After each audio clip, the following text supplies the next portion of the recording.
I want a way out of loneliness. What if we can't escape loneliness?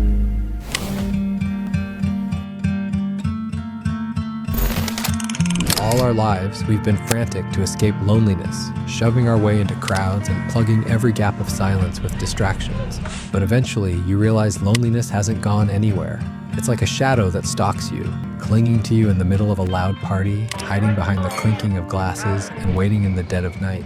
It's a silent presence we can't shake off and can't run from. In 2014, a team of researchers at the University of Virginia discovered something profoundly unsettling about the human condition. They placed participants in a room, stripped of their phones, books, and distractions, and gave them 15 minutes to simply be with their own thoughts. The results were staggering. 67% of men and 25% of women chose to give themselves an actual painful electric shock rather than endure the silence.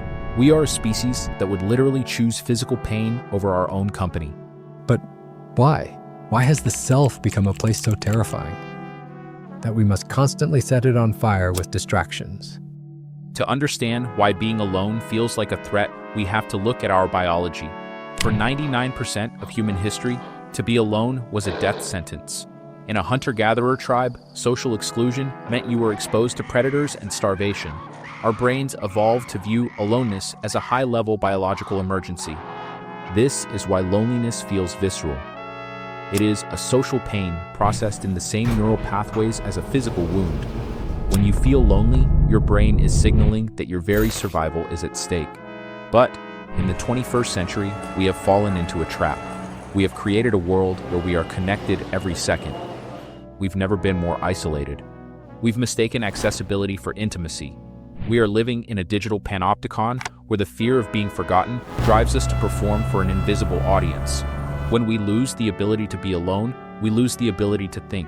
We become mere reflections of the collective noise, a self that is actually just a mosaic of everyone else's opinions. We aren't living our lives, we are just managing our reputations. And in that constant management, the true individual begins to starve. Philosopher Paul Tillich once said, "Language has created the word loneliness to express the pain of being alone, and it has created the word solitude to express the glory of being alone." Most of us are fluent in loneliness, but we are illiterate in solitude. Loneliness is a deficiency. It is a hunger that looks outward, searching for someone, anyone, to fill a hole that feels like a vacuum. It is the haunting belief that you are a half-finished puzzle, waiting for a missing piece to make you valid. It is a desperate reach for a witness, because you do not yet trust that you exist without one. Solitude, however, is a fullness. It is the discovery that you are not a fragment, but a universe. It is the transition from needing a witness to being a witness. In solitude, you stop using people as padding for your own boredom. You stop clinging to toxic relationships out of a paralyzing fear of the dark. Solitude is the moment you realize that the room is not empty, it is simply filled with you, and that is finally enough. The most profound shifts in human history happened in the silence. Henry David Thoreau retreated to Walden Pond, not to escape humanity, but to find it. He wanted to live deep and suck out all the marrow of life. Friedrich Nietzsche climbed the mountains of Sils Maria to hear a voice that the noise of the city had drowned out. They understood a secret that modern society has tried to suppress. Your relationship with yourself is the template for every other relationship you will ever have. If you cannot stand your own company, why should anyone else? If you are bored when you are alone, it is because you have become a boring companion to yourself. In the laboratory of solitude, your thoughts begin to settle. The sediment of the world's opinions falls to the bottom, and the water of your mind becomes clear. Creativity is a guest that only visits when the room is quiet. Without external input, your brain enters the default mode network, synthesizing information in ways that are impossible in a crowd. When you learn to sit still, you are building the internal architecture of your soul. You are creating a self that is sturdy enough to survive the storms without needing a constant audience to keep the walls standing. We must address the digital narcotic that we carry in our pockets. Every time we feel the slight itch of boredom, we reach for a screen. We scroll through the lives of people we don't know to escape the reality of the person we are.